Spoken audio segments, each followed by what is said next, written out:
বিএনপিতে দখলবাজ ও চাঁদাবাজদের কোনো স্থান নেই বলে সাফ জানিয়ে দিলেন দলটির সিনিয়র যুগ্ম মহাসচিব রুহুল কবির রিজভী।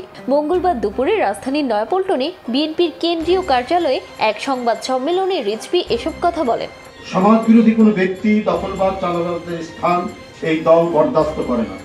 বিএনপির নাম ভাঙিয়ে কেউ অরাজকতা, বিশৃঙ্খলা সৃষ্টি করতে পারে, কিন্তু দল যখনই এই ধরনের কোনো ঘটনা অবহিত হয় তখনই তাদের বিরুদ্ধে সাংগঠনিক ব্যবস্থা গ্রহণ করতে দ্বিধা করেনি।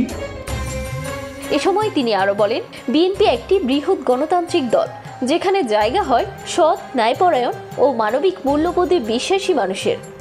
সমাজ বিরোধী কেউ এই দলে ঢুকে অপকর্ম করলে তা বরদাস্ত করা হবে না, বরং সংগঠনের পক্ষ থেকে তাৎক্ষণিক ব্যবস্থা নেওয়া হচ্ছে। কেউ বহিষ্কার হচ্ছেন, কারো পদ স্থগিত হচ্ছে, আবার কেউ পাচ্ছেন কারণ দর্শানোর নোটিশ।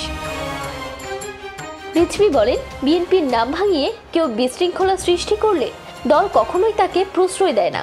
দুর্ভাগ্যজনকভাবে প্রশাসনের ভূমিকা অনেক ক্ষেত্রেই রহস্যজনকভাবে নিষ্ক্রিয়, যার ফলে দুষ্কৃতিকারীরা উৎসাহ পাচ্ছে। তিনি অভিযোগ করেন, আওয়ামী সরকারের আন্ডারগ্রাউন্ড দোসররা কালো টাকা জোরে সমাজে মব কালচার ছড়াতে সাহায্য করছে, আর একে ঘিরে চলছে পরিকল্পিত অপপ্রচার ও নির্বাচন বিলম্বিত করার গোপন ষড়যন্ত্র। তিনি বলেন, বিএনপি সবসময় ন্যায়বিচার ও সুশাসনের পক্ষে অবস্থান নিয়েছে।